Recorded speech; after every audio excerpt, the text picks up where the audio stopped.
आपको सुबह उठकर सबसे पहले किन लोगों से बातें करनी चाहिए, किन से कुशल क्षेम पूछना चाहिए, इन सब विषयों पर आप लोग कभी मनन किए हैं?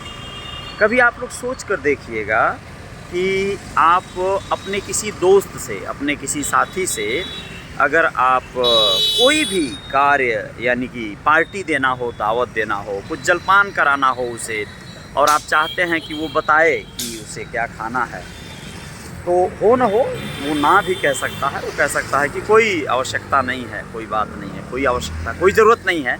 लेकिन अगर आपने अपने मन से कभी ऐसा समझिए कि आपने मंगा लिया कोई नमकीन जैसा सामान खाने के लिए मंगा लिया दुकान से, होटल से, ठेले से, जहाँ से भी, तो वो नमकीन देखकर अगर आपका वो मित्र है, दोस्त है, तो वो कहेगा अरे यार ये तो चखना जैसा लग रहा है, अब तो अगर संभव हो तो एक बोतल भी मंगा लिया जाए। यानी उसकी इच्छाएं बड़ी हो सकती हैं, उसकी ज़रूरतें बड़ी हो सकती हैं, उसके संबंध आपसे अच्छे हैं, बेहतर हैं, मित्रवत हैं, तो वो उस मित्रता के संबंध के आवेग में भी आपसे बड़ी डिमांड कर सकता है। लेकिन एक ऐसे दीनहीन कोई याचक आपसे अगर कुछ मांग रहा हो तो आप उससे पूछे ज़रा कि क्या चाहिए, आपको मुझसे क्या चाहिए। तो वो थोड़ा कुछ खाने को मांग सकता है या फिर कुछ पैसे मांग सकता है। पैसों में आप पूछ लीजिए कितना चाहिए, तो वो बहुत हिम्मत करके मांगेगा तो एक छोटी सी रकम, छोटा सा अमाउंट आपसे मांग पाएगा, क्योंकि बड़ा अमाउंट मांगने की उसकी क्षमता नहीं है, हैसियत नहीं है। वो अपनी औकात से ज़्यादा आपसे नहीं मांगेगा। यह बात कहने का आशय क्या है, वो थोड़ा सा आप लोगों को समझा देना ज़रूरी समझता हूँ। मुझे लगता है कि हम लोग बहुत बार ना बहुत ज़्यादा उलझनों में पड़ जाते हैं। जब आप किसी का कुशल क्षेम पूछते हैं, अपनों का हाल चाल पूछते हैं, आप अपने घर परिवार की ही बात करें। घर परिवार में आप अपने छोटे बच्चों से बात करिए, छोटे बच्चों की इच्छाएं पूछिए। आप उनसे पूछिए बेटा क्या चाहिए आपको, आप सोच कर देखिए वो क्या मांगेंगे। उनकी एक लिमिट है, वो आपसे खिलौने मांगेंगे, चॉकलेट मांगेंगे, कपड़े मांग सकते हैं, और क्या मांगेंगे यार, बहुत भाग कर मांगेंगे तो वो अपने साइकिल मांग सकते हैं। क्या मांगेंगे बच्चे, छोटे छोटे बच्चे आपको। जब बच्चे बड़े हो जाते हैं तो वो आपसे न जाने क्या मांग लेंगे। आपको हवाई जहाज़ खरीदने का ऑर्डर दे देंगे।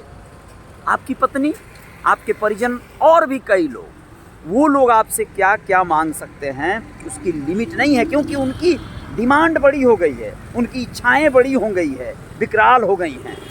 जबकि जीवन के लिए क्या चाहिए, क्या क्या चाहिए। बच्चों को बहुत जल्दी बड़ा मत होने दीजिएगा। आप उनको ऐसा मत बनाइएगा कि उनको ये एहसास हो कि जीवन के लिए बहुत कुछ चाहिए। जीवन जीने के लिए बहुत कुछ कहाँ चाहिए, उतना ही चाहिए ना जिससे कि हमारा जीवन चल जाए, हम कपड़े पहन लें, खाना खा लें, दवा करा लें।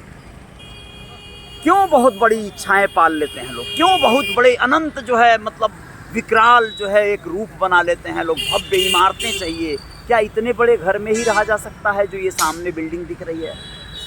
या छोटे से मकान में जीवन नहीं कट सकता, या जीवन नहीं जिया जा सकता? एक कमरे को सुंदर, शानदार, एकदम रोचक और बड़ा आकर्षक नहीं बनाया जा सकता? महल ज़रूरी है क्या? मतलब बहुत स्पष्ट मैं बताना चाहता हूँ, हम लोगों की इच्छाओं का कोई ओर छोर नहीं है, कोई अंत नहीं है। मतलब इच्छाओं का मतलब एक अलग तरह की जो है उसका दायरा ही है दोस्तों। उन इच्छाओं को अपने जीवन पर हावी होने नहीं देना है आपको, उन इच्छाओं के अधीन नहीं होना है। आपको अपनी आवश्यकताओं, अपनी ज़रूरतों के अनुसार अपने जीवन को सुखमय और शांतिपूर्वक जीते हुए इस धरा से विदा लेना होगा, क्योंकि यही धरा का, यही सृष्टि का, यही प्रकृति का नियम है।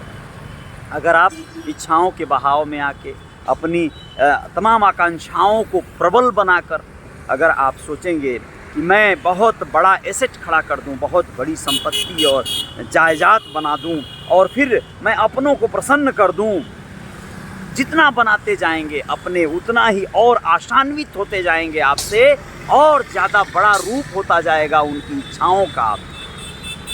ये नहीं कहता हूँ कि इसके वजह से आप बनाइए मत, आप बनाइए, लेकिन अपने आप को गला कर नहीं बनाना है, जला कर नहीं बनाना है। एक नियम होता है, बच्चों में वही चीज़ मैं लाने की बात कर रहा हूँ। क्या करना होगा बच्चों के साथ, बच्चों के भविष्य के साथ, तो फिर उनका जीवन खुशहाल या सुखमय होगा। ये बहुत ज़रूरी है समझना आपको, और बहुत बहुत आसान है जीवन को समझ पाना सही मायनों में। देखिए, देवनाथ जी की चाय मुझे मिल गई है सुबह सुबह मैं 8 बजे का आया हुआ हूँ, और अभी भी यहाँ पे मौसम बड़ा निराला है आज का, बड़ा अच्छा है। इस मौसम को एक तरह से जीने की भी ज़रूरत है। तो चाय के साथ जो है मैं सोचा कुछ विचारों का घूंट आप सबको भी पिलाता चलूँ। तो जय जयकार जारी रहेगी, कुछ और विचारों के साथ, बातों के साथ आते हैं। शुक्रिया, धन्यवाद, जय हिंद, जय भारत। अपना ख्याल आप लोग रखेंगे। बाकी इच्छाओं के अधीन नहीं होना है आपको। अपने परिवार की, अपने परिजनों की सारी ख्वाहिशें पूरी कीजिए, सारे अरमान पूरे कीजिए, लेकिन ऐसे परेशान होकर अरमान पूरे करना, परेशान करके अरमान पूरे करवाना, ये कोई भी नीति में नहीं है। यह जो है, ये सिर्फ और सिर्फ जो है आवेग है, आवेग जो आपके रातों की नींद और दिन का चैन सुकून सब खो देगा। जय जयकार जारी रहेगी।